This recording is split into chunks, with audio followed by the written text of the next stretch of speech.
तर खासदार नरेश म्हस्के यांच्यासह ठाण्यातील 22 लोकसभा उमेदवारांना हायकोर्टाची नोटीस बजावली आहे।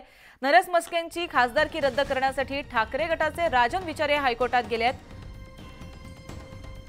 तर याबाबत थेट संवाद साधूया नरेश म्हस्के यांच्याशी। नरेशजी, न्यूज 18 लोकमत मध्ये तुमचं स्वागत आहे। आणि आता ही बातमी समोर येते, तुमच्यासह 22 लोकसभा उमेदवारांना नोटीस बजावण्यात आली आहे, तुमची काय प्रतिक्रिया? हा रडीचा डाव सुरू आहे। पराभूत झालेल्या मानसिकतेतून हे सर्व उपद्व्याप सुरू आहेत। राजन विचारे यांना आपण पाहिलं असतील, त्यांच्या बरोबर आता कोण नाहीये, सर्वजण त्यांना सोडून चाललेले आहेत जी। आणि अशा पद्धतीने काही उपद्व्याप करून कार्यकर्ते स्वतःबरोबर राहतील याकरता सर्व उद्योग सुरू आहेत।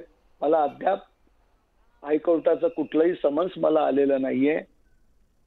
मी वाहिन्यांवरील बातम्यांमध्येच पाहतोय की अशा पद्धतीची बातमी सुरू आहे। ज्यावेळी ते पराभूत झाले त्यावेळी काही दिवस मशीनमध्ये घोटाळा आहे, ईव्हीएम मध्ये घोटाळा आहे, ते 2 नंबरला होते, मी 1 नंबरला होतो मशीनमध्ये। 2 नंबरचं बटन दाबलं की मत 1 नंबरला जातं। अशा पद्धतीने ते स्वतः सगळीकडे चर्चा आणि बोमाबोम करत होते आणि आता नवीन काहीतरी त्यांनी सुरू केलेलं आहे। मला अद्यापही नोटीस आलेली नाहीये आणि मी काय थोडक्या मताने निवडून नाही आलेलो आहे, 2,17,000 मतांच्या फरकाने निवडून आलेलो आहे।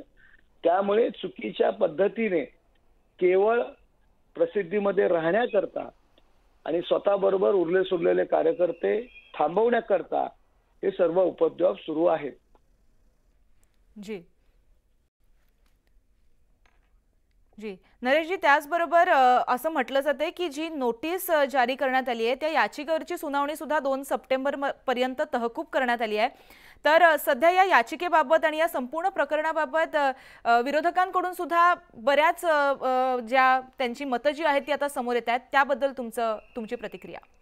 नाही, मला अद्यापही नोटीस नाही मिळालेली आहे। मी दिल्लीत संसदेत अधिवेशनाकरिता आहे। मी वाहिन्यांवरतीच ही सर्व बातमी पाहतोय।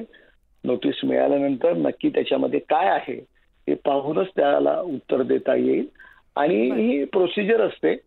जर एखाद्याने कोर्टामध्ये याचिका केली तर त्याची नोटीस आणि त्या समोरील व्यक्तींना येत असते। ते पाहूनच काय आहे त्याच्यामध्ये आणि काय विषय आहे ते पाहूनच त्याचं उत्तर दिलं जाईल। जी जी नरेशजी, याकडे आपलं लक्ष असेल। धन्यवाद तुम्ही दिलेल्या प्रतिक्रियेबद्दल।